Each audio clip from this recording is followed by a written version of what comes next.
Hi, I've just given a talk to participants here at the Petrochemicals and Climate Change Conference in Cambridge, and I've been making the case for a green carbon mandate for chemical production, and I wanted to tell you a bit about what that is and why we're talking about it. So chemicals are all around us in our everyday lives, in our clothes and cars, cosmetics and cleaning products,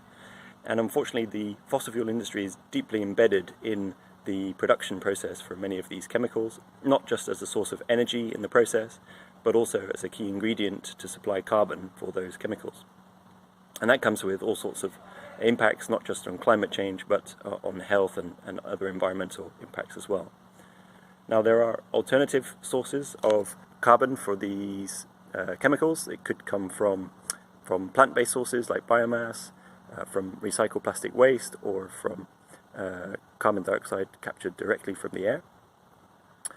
But all of these alternatives have their own challenges, and the transition will be a long and slow one, but we know that we can do it and that we need to do it.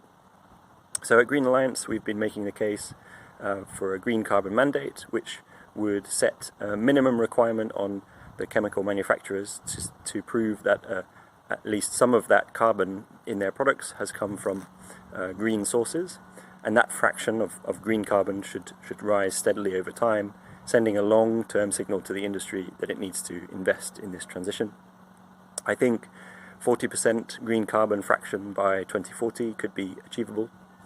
So the question for the UK really is, do we want to lead the way in this transition and build a thriving green chemical industry,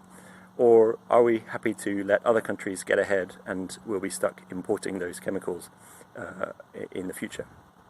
We need to see an ambitious industrial strategy that helps drive the UK into that greener future, and a green carbon mandate for chemicals should be a part of this. We're going to keep talking about this, so do follow us on LinkedIn and on X if you want to hear more.